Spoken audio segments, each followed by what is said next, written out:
everyone, and welcome back to the Women Behind Anime and Manga podcast. I'm your host, Valerie, and we are already on our third episode.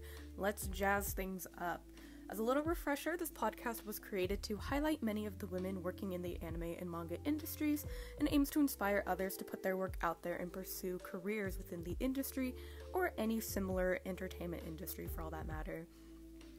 Last time I went over the history of women in anime and manga industries, covering where it all began, when, who made it happen, kind of leading us to the present day as women are starting to make their own careers. And as stated at the end of episode 2, today we will be looking at the composer and musician Yoko Kanno. I'll be introducing her, talking about some of her work and impact within the anime industry, and we'll even listen to some of her composition work. So, I think it's time we blow this scene, get everybody and the stuff together. Okay, 3, 2, 1, let's jam. If you do not understand that reference, you will soon. I don't know how you don't know what that was a reference to, unless you just don't watch anime, but I'm gonna assume you guys got the reference. But again, if you didn't understand it, you will very soon. So starting off, Yoko Kanno is a composer, arranger, and musician who practically breathes music. She was born March 18th, 1964 in Sendai, Miyagi, Japan. She has done work for anime, films, video games, TV series, and has even composed jingles for advertisements for more than 70 companies.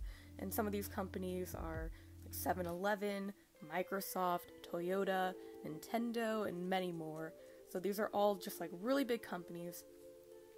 From an early age, she learned how to play the piano, and she was really good at it too. By the age of 10, she became the youngest person ever to win the Yamaha piano competition. So that's really impressive. She was only 10. And despite such a musical childhood of growing up learning how to play the keys and the organ, she actually began pursuing literature in college at Waseda University. And she kind of kept music as like a sort of a side gig. She would just really compose things in her free time, and that's the only time she really pursued and studied music. She ended up joining a band, and she played the keyboard for them, and she occasionally wrote some songs for the group. And in 1985, she composed the score to a video game called The Romance of the Three Kingdoms. And after composing her first score ever, she was approached by Koei, which is a Japanese video game development company, and like publisher, and she was asked to produce a score for the video game Nobunaga's Ambition Zenkokuban. And the game became a hit, and so is she. So she continued to work with Koei until 1994. So in 1988, she branched out into composing pop songs, and in 1994, she composed her first score for an anime called Please Save My Earth. And she composed this alongside her husband at the time, Hajime Mizoguchi, who was also a composer, and he was also a celloist. And soon after they composed this, she composed for her first film. By 1997, she kind of stopped writing for video games and movies, and she really wanted to focus on writing for anime series. And she wrote scores and theme songs for around 30 different anime projects through the years 1988 and 2008. So she really hit the ground running, and that's what she just loved doing at the time, so that's what she focused on. In the 2000s, she began writing for games and movies again, and to this day, she's still composing, and she actually returned for the live-action reboot of Cowboy Bebop. So that might be where a lot of you guys know her from. Not necessarily the live action, but you probably know her from the anime Cowboy Bebop, because she composed the opening Tank. And that's where I primarily know her from. But she's worked on many other shows. Some of the works that she's composed for include the following: Please Save My Earth, Cowboy Bebop, Cardcaptor Sakura, Ghost in the Shell Standalone Complex, Space Dandy, and Terror in Resonance. And those are just to name a few. There are many other works that she has worked on, but I can't list them all out for you. We'd be here forever. Personally, within the list, I loved her work in Terror in Resonance. Terror in Resonance is one of my favorite animes. I highly recommend if you want to watch it. It's only 11 episodes, I think. Amazing, but one of the reasons why I love the show was in fact the music. I think it has one of the prettiest scores in an anime I've ever heard. I absolutely fell in love with the music, the way it really blended in with the storytelling. It was just pure genius, and so that's where I know her from. I love her work in it. Again, I highly recommend that you check it out if you have liked any of her other songs. Definitely check that one out. So her Spotify profile says the following.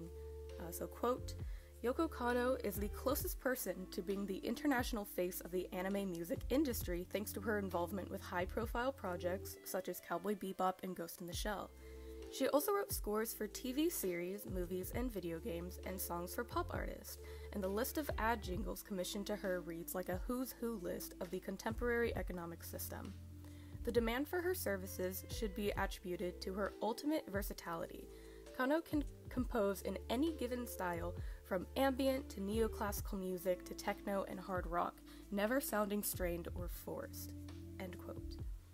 And I think that's absolutely the best way to introduce Yoko Kanno. She truly is the international face of the anime music industry. If I had to pick one, even without watching the anime Cowboy Bebop, I knew the song due to its incredible popularity.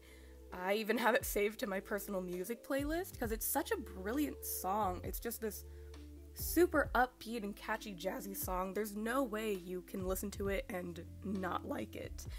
And the last statement made in the Spotify description is 100% true. She has composed in any style and she can pull it off. On Wikipedia, she has been credited for the following genres: jazz, classical, orchestral, electronic, new age, blues, folk, pop, art rock, ambient, post-rock, heavy metal, bossa nova, jazz fusion, funk, soul music, and finally city pop. And I just find this incredibly impressive and mind-blowing. And I actually found in some interview comment that she's made about the genre she's worked in, she says, quote, I hear everyone talk about how many genres I work in, like classical, jazz, and others, but personally, I don't divide music by genre when creating. I don't create by saying I must create a classical piece here, or I must create a jazz piece here. When I create music, I don't consider it all which genre I like best, but what the scene or the anime calls for a love theme or a mood. There isn't one genre I like more than the others. I find them all satisfying and all inspire me in different ways. End quote. And I love that. I love her style. I love her thought process. And kind of another thing about her process that I wanted to share with you all, I found in an interview on New York Times. This was about her returning for the Cowboy Bebop reboot. I saw something really interesting, so I just wanted to share that with you all. Here's a little quote about how she, comes up with music. So she says, quote, in coming up with music, I usually get inspiration from smells or taste or feelings, and not necessarily from audio-visual stimuli. If I wanted to express the sea, I would go to the sea, dive in, and feel the waves and the overall atmosphere. The whole digital environment made that challenge at this time. End quote, because this is when she kind of had to, due to COVID, she couldn't really go out and get all these feels. But I just think it's so amazing that, she pulls from experience and what she's feeling. That's just incredible. And I feel like you can kind of feel that in her work.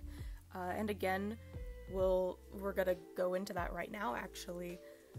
Just so you can get a taste for the range of music styles she's written songs in, I'm going to play some clips from 3 songs she composed for animes. First off, since it's the most iconic song of hers, in my opinion, here's a little snippet of the Cowboy Bebop opening song, Tank, performed by the Seatbelts.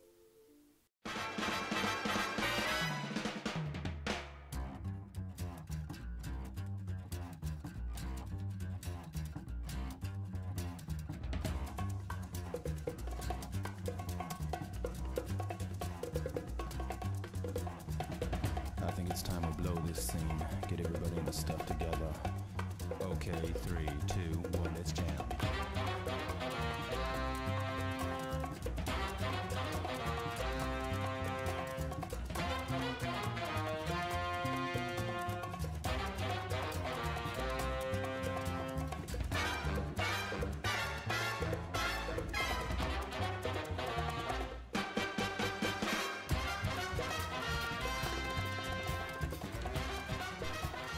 I didn't want to cut it off, but we have to get some other songs in here. I really wish I could play the whole thing. It's so catchy, but I must move on to the second example, the Ghost in the Shell opening song, Inner Universe, performed by Oniga.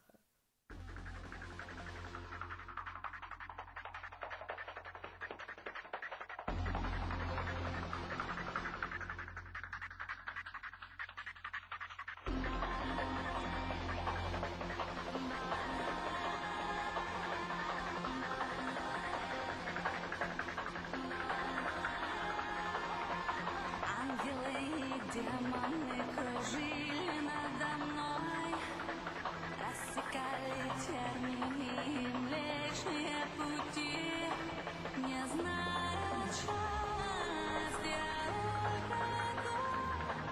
твоего слова понятный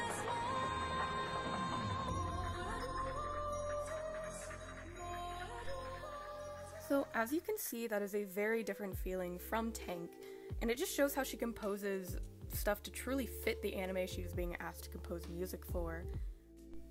Unfortunately, I am unable to show a song from Terror and Resonance. I originally planned to show you all the song Is by Yoko Kanno and Pop Etc. Unfortunately, with a lot of copyright claims on YouTube, I'm unable to play the song or any other song from that show, but I highly suggest that you check it out on your free time.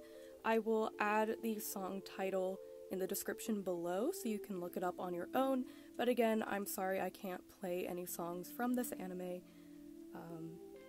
So yeah, I hope these first two examples are good. But going back to our podcast, you can see that with just these songs, that her music has incredible range. She's a very talented musician and composer, and she deserves every bit of credit and praise. I hope you enjoyed listening to the third episode of the Women Behind Anime and Manga podcast. We had some fun today learning about Yoko Kanno and her work. Thank you for listening if you decided to tune in. I hope you learned something new, and I hope you discovered some new music to listen to. I also recommend watching the anime she's composed for because her music ties in perfectly with the stories being animated. It just makes the whole experience of watching these shows and hearing these songs absolutely magical. Next episode, it's the moment we've all been waiting for. It is time to talk about Hiromu Arakawa. I am so excited! This is going to lead to an interesting discussion on a challenge faced by women in the anime and manga industries, so I can't wait to touch up on that and share it with you all. Again, thank you for listening. I hope to see you next time. This is Valerie signing off.